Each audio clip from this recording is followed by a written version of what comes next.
Salam, saya percaya kita semuanya masih menjadi orang-orang yang diberkati hari ini. Karena itu iman kita dan itu karena janji Tuhan. Saudara, saya mau sampaikan pesan Tuhan tentang apa yang sebenarnya terus mau Tuhan buat atas hidup kita semuanya. Menarik sekali untuk kita belajar bagian dari firman Tuhan tentang isi hati Tuhan, apa yang sebenarnya Tuhan mau sampaikan kepada tiap-tiap kita di masa-masa ini, di musim yang saya tahu, kita semua tahu bahwa ini bukan masa yang mudah untuk banyak orang. Tetapi belajar dari kebenaran firman Tuhan, kita akan tetap dikuatkan, kita akan terus disemangati. Tapi sebelum kita akan mendengar bagian dari firman Tuhan, mari kita akan berdoa. Tuhan, terima kasih pada pagi hari ini kami masih boleh kembali menikmati kebenaran-kebenaran firman-Mu.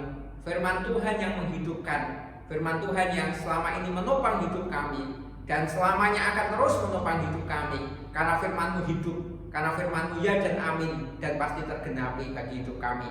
Terima kasih Bapa, mari Engkau Allah yang berbicara atas kami, mau menyucikan kami, mau membuat hati kami menjadi roh-roh yang baik, tanah-tanah yang baik, sehingga ketika benih-benih firman-Mu jatuh di roh hati kami akan bertumbuh, bahkan akan berbuah. Terima kasih, kami menyerahkan waktu ini. Di dalam nama Tuhan Yesus kami berdoa, kami ucap syukur, haleluya, amin. Bagian dari firman Tuhan yang saya mau bagikan kepada saudara semuanya. Kita tahu tentang cerita bagaimana Yesus pernah berjalan di atas air.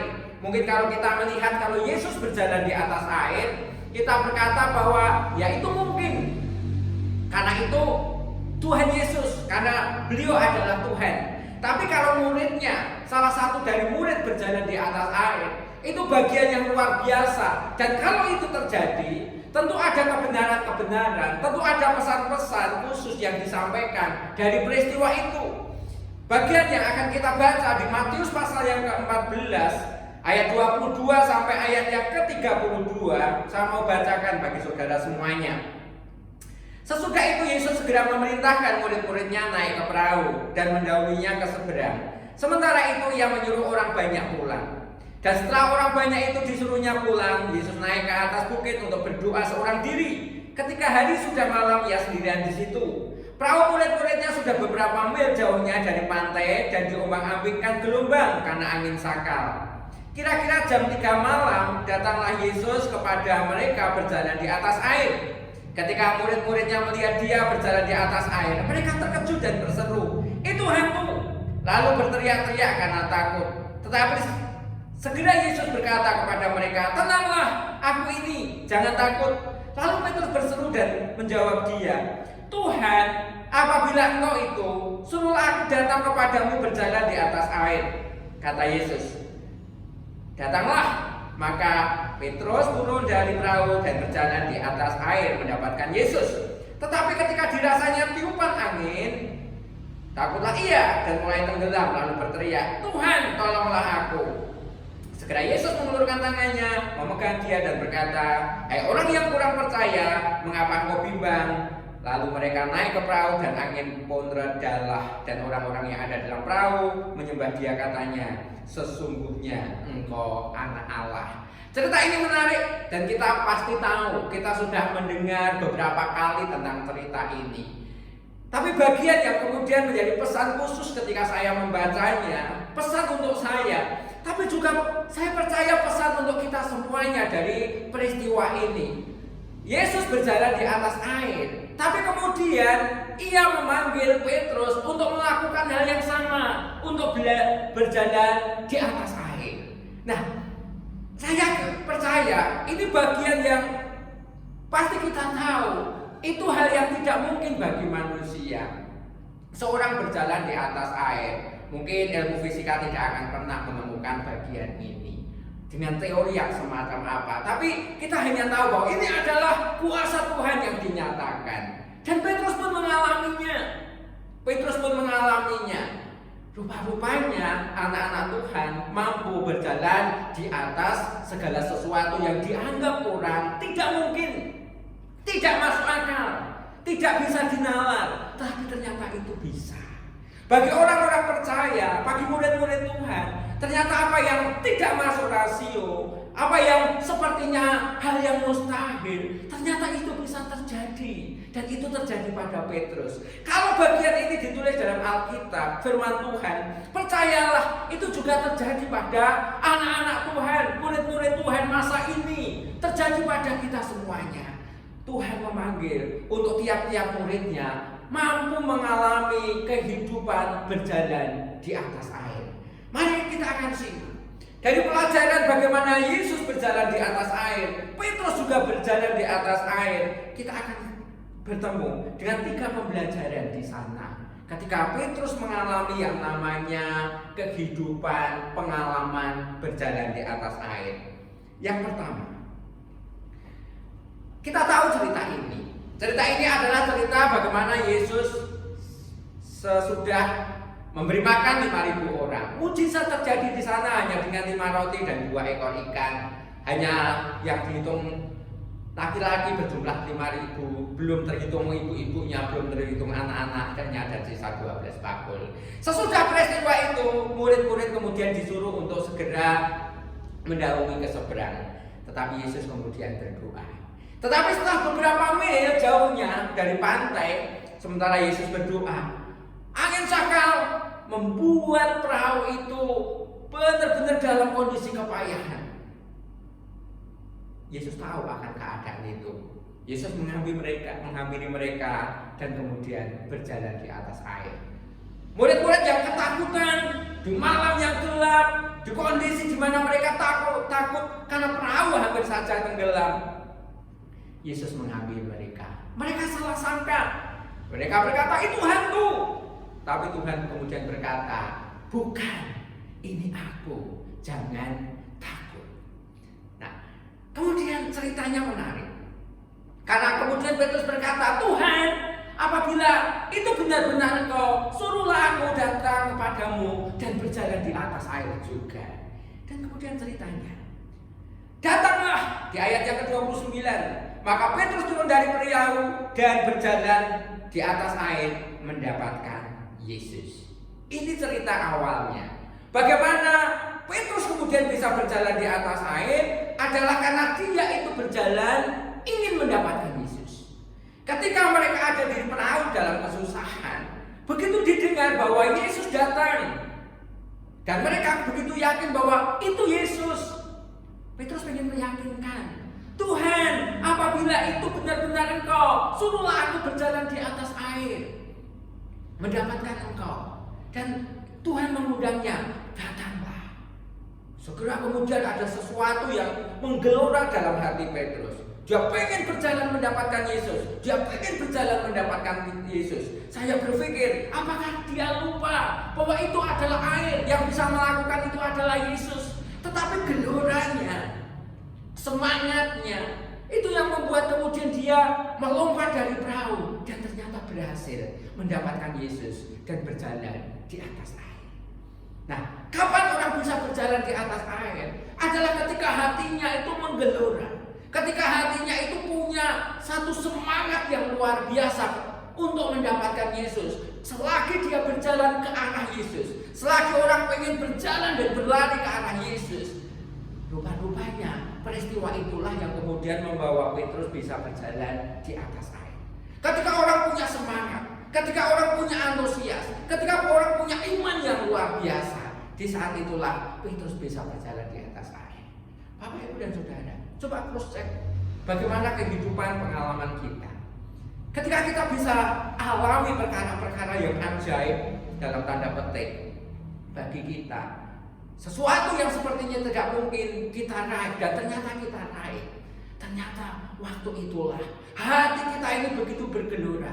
Untuk apa? Mendapatkan Yesus, berjalan ke arah Yesus. Hati kita begitu punya gairah yang luar biasa terhadap Yesus. Dan itu pernah yang menjadi pengalaman. Bagaimana ketika kita semuanya rindu untuk sebuah tempat ibadah yang permanen buat hidup kita. Kira-kira 7 tahun yang lalu, kita punya semangat yang luar biasa. Kita berdoa, kita berpuasa, kita sama-sama terus mengatakan bahwa Yesus bisa, bersama dengan Tuhan bisa, janjinya pasti digenapi, dan kita terus berlari. Masing-masing kita mengingatkan bahwa kita ayo terus kejar Yesus, ayo kita terus berjalan, ayo kita terus berlari bahkan untuk mendapatkan Yesus. Di saat itulah sesuatu yang sepertinya mustahil, sepertinya itu berjalan di atas air, ternyata itu bisa. Jadi saya percaya bahwa sejarah selalu terulang. Kapan orang bisa berjalan di atas air, berjalan di atas kemustahilan. Ketika ada semangat, ketika ada passion, ketika benar-benar hatinya dikuasai untuk dia bisa dapatkan Yesus. Terus mau dapatkan Yesus, terus mau dapatkan Yesus. Karena kita tahu obsesi kita untuk mendapatkan Yesus itulah, disitulah Tuhan akan menarik kita untuk sesuatu yang lebih tinggi, pengalaman yang lebih tinggi. Jadi saya dorong untuk kita semuanya. Saya percaya dalam kondisi-kondisi apapun juga Tuhan mau sampaikan kepada kita lewat pesan ini. Siapapun juga anak Tuhan yang punya semangat bagi Yesus, yang punya kedalaman hati untuk terus berjalan, bahkan berlari mendekat kepada Yesus, pengen mendapatkan Tuhan, percayalah di saat yang sama kita akan mengalami sebuah pengalaman bagaimana kita berjalan di atas air, berjalan di atas air. Sepertinya yang mustahil, ternyata itu terjadi pada hidup kita. Ini yang pertama. Tapi pelajaran yang kedua, Petrus didorong oleh rasa semangat, rasa iman untuk mendapatkan Yesus. Dan ternyata berhasil. Tanpa disangka ya, sesuatu yang tidak pernah diperkirakan sebelumnya, dia bisa berjalan ke arah Yesus, berjalan di atas air, berjalan di atas kemustahilan itu. Tetapi ada sesuatu yang menarik. Ayat yang ke-30. Tetapi ketika dirasanya tiupan angin, takutlah ia dan mulai tenggelam, lalu berteriak, Tuhan tolonglah aku. Dikatakan di sana, tetapi ketika dirasanya tiupan angin, ketika dirasanya tiupan angin, ada sebuah kebenaran di sana. Ketika ia berjalan mendapatkan Yesus, berjalan dalam kemustahilan, dia merasa ada tiupan angin. Kita mungkin berpikir, apakah di perahu dia tidak merasakan tiupan angin? Tiupan angin yang lebih dahsyat. Dikatakan bahwa perahu itu diombang-ambingkan oleh angin sakal. Dulunya ia merasakan, tetapi sepertinya kok baru sekarang dia merasakan ada tiupan angin.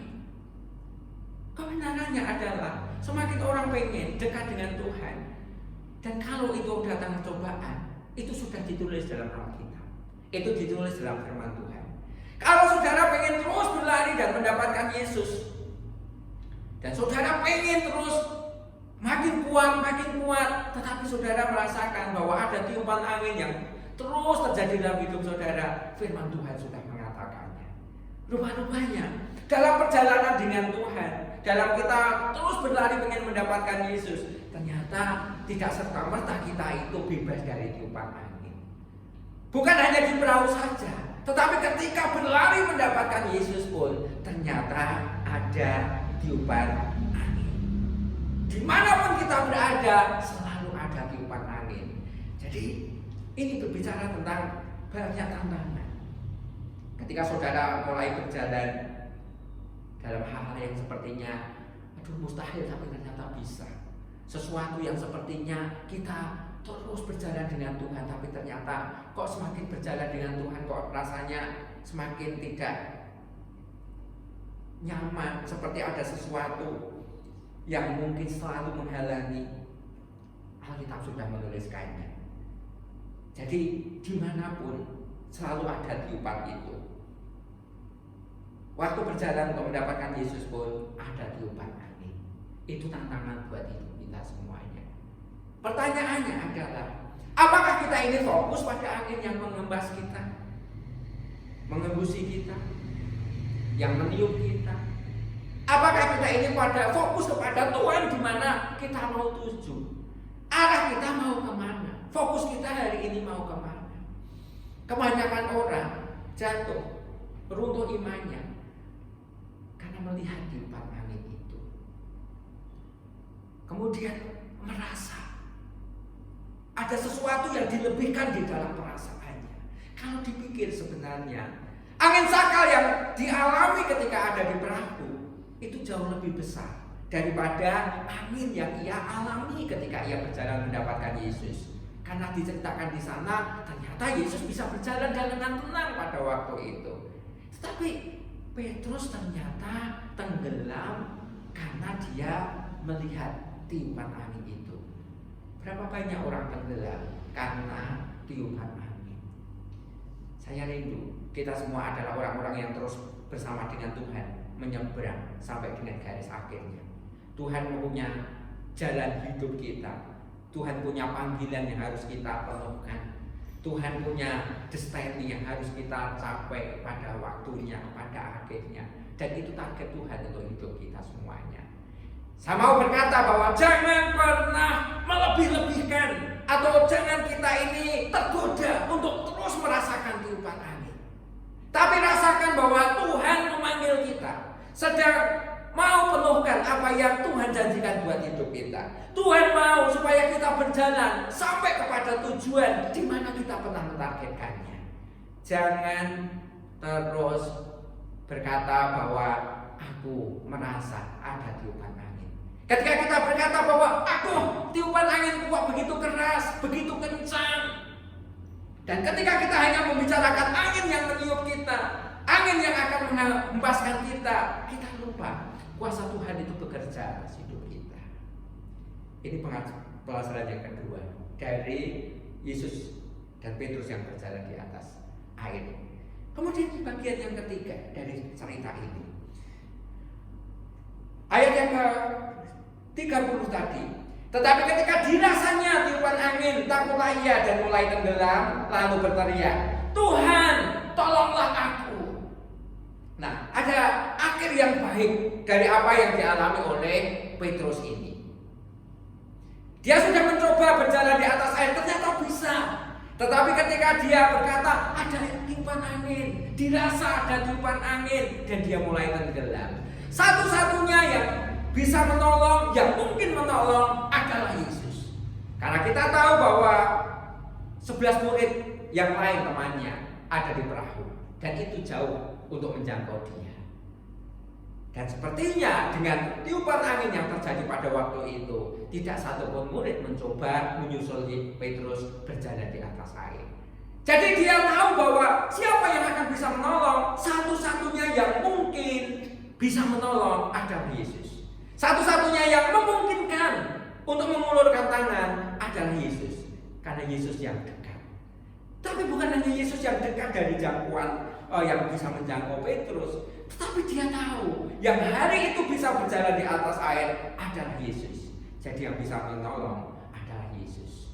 Jadi kemudian dia kembali kepada pengharapannya, kepada fokus siapa yang memanggil dia, siapa yang kemudian akan menolong dia. Kembali kepada ingatan yang sesungguhnya, kepada sesuatu yang memang ada di dalam hati yang sesungguhnya di awal. Dia kembali, kalau ada Yesus, itu menjadi tujuan dari perjalanan itu. Dan kemudian ada angin yang menghempaskannya, menenggelamkannya, pasti juga ada Yesus yang akan menolongnya.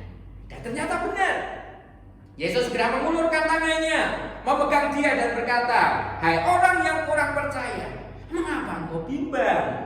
Dikatakan, ketika orang fokus kepada tiupan angin, Tuhan berkata, engkau orang yang kurang percaya.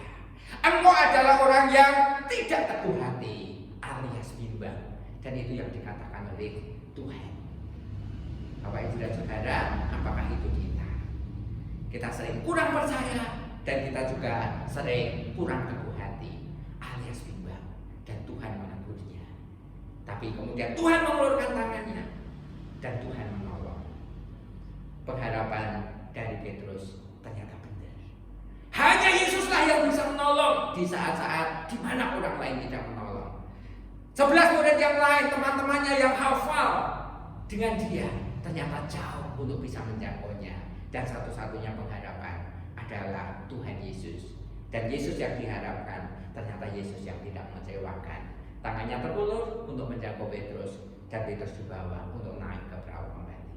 Saya mau berkata kepada kita semuanya, saudara semuanya, pengharapan di dalam Yesus tidak akan pernah dikecewakan. Ketika pengharapan kita hanya kepada Yesus, percayalah, saudara tidak akan pernah kecewa. Saudara tidak mungkin mengharapkan manusia.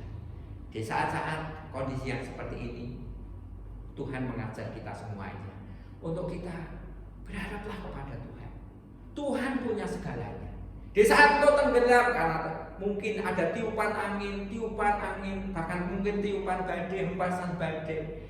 Tapi ketika engkau berkata, Tuhan tolonglah, sama seperti teriakan Petrus, ternyata Tuhan sanggup menolong pada waktu itu juga. Disitulah iman bekerja. Saya percaya Bapak Ibu dan Saudara, iman kitalah yang mengerjakan sesuatu yang nampaknya mustahil. Jadi kita sudah bisa belajar. Kita kembali melihat tentang Yesus yang berjalan di atas air ini. Ada bagian-bagian pesan yang Tuhan sedang mau sampaikan kepada kita semuanya. Ternyata orang bisa berjalan di atas air, mengalami sesuatu yang bagi manusia itu mustahil, tapi ternyata itu mungkin bagi Tuhan.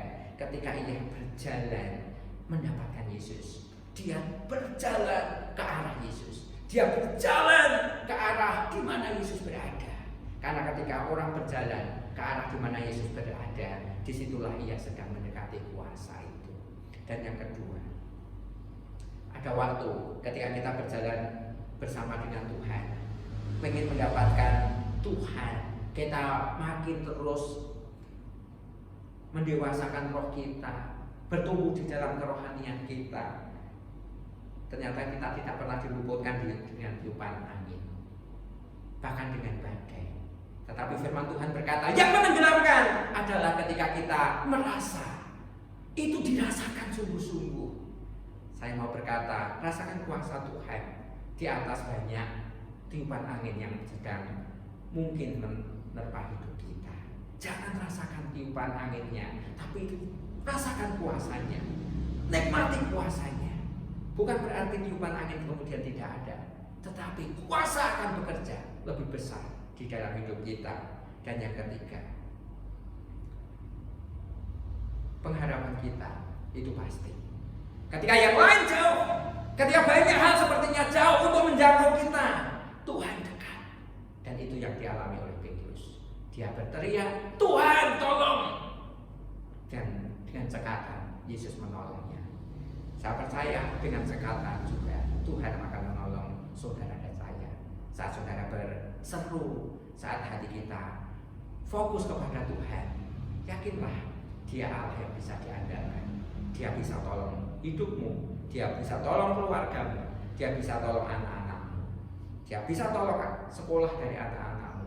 Mungkin banyak kesulitan yang sedang saudara alami hari-hari ini. Mungkin ekonomi yang tidak seperti biasa, sekolah anak-anak yang tidak seperti biasa. Mungkin juga banyak kesulitan, banyak bagian teknis yang mungkin juga menyulitkan kita semuanya. Kita ada pengharapan. Kita ada pribadi yang siap menolong kita, dengan cekatan akan menolong kita. Dan itu namanya Yesus. Dan pasti Dia akan tolong kita semuanya. Percayalah, Dia siap sedia bagi hidupmu, dan engkau akan terus dibawa untuk Dia bisa berjalan di atas air. Karena apa? Tuhan memanggil, berjalanlah di atas air. Dan itu panggilan untuk saya, itu panggilan untuk hidup kita semuanya. Alami sesuatu yang sepertinya tidak mungkin, tapi bagi Tuhan yang memanggil kita, kalau Dia sudah memanggil kita, berarti itu mungkin. Percayalah. Mari kita berdoa bersama. Tuhan, terima kasih, firman-Mu sudah kami dengar. Engkau memanggil kami untuk berjalan di atas air. Engkau memanggil tiap-tiap anak-Mu untuk mengalami pengalaman-pengalaman yang sepertinya tidak mungkin bagi manusia, tetapi selalu mungkin bagi Tuhan, karena Tuhanlah yang memanggil. Mungkin setiap anak-anak-Mu yang menikmati firman-Mu ini, Bapa, sedang ada dalam kondisi-kondisi butuh mujizat, hal-hal yang sepertinya mustahil. Tetapi hari ini Engkau berkata bahwa berjalanlah ke atas, di atas air. Kemarilah. Ketika kami mendekati Engkau yang penuh dengan kuasa itu, kami pun akan berjalan dengan kuasa. Dan itu yang juga terjadi pada anak-anak-Mu semua, Bapa. Diberkati semua teman-teman kami yang menikmati firman Tuhan ini dimanapun mereka berada. Tuhan membawa mereka dari hal-hal yang tidak mungkin menjadi mungkin, dari hal-hal yang keterpurukan jadi sesuatu di mana Engkau meninggikan. Tuhan mampu lakukan mujizat. Bahkan ketika mereka tenggelam, tetapi Tuhan mengangkat dan membawanya kembali ke dalam perahu. Dan itu yang Engkau lakukan atas kami semua Bapa. Bawa kembali kepada tujuan mula-mula di mana Tuhan memanggil kami, untuk kami boleh menjadi berkat. Dan itu yang kami yakini. Tuhan, terima kasih. Semua anak-anak-Mu diberkati dimanapun mereka berada. Sekali lagi juga bangsa kami diberkati, kota kami juga diberkati, kota Semarang ini. Seluruh pejabat negara diberkati, untuk mereka semua bisa membawa negara ini tetap maju dalam kondisi yang tidak mudah ini. Karena kami percaya ada pertolongan Tuhan atas pemimpin-pemimpin kami. Terima kasih Bapak, terima kasih. Firman-Mu sudah kami dengar dan kami percaya semua ya dan amin terjadi bagi hidup kami. Kami terima dengan iman. Dalam nama Yesus kami berdoa, kami ucap syukur. Haleluya. Amin, amin, amin. Kiranya Tuhan memberkati saudara semuanya. Salam.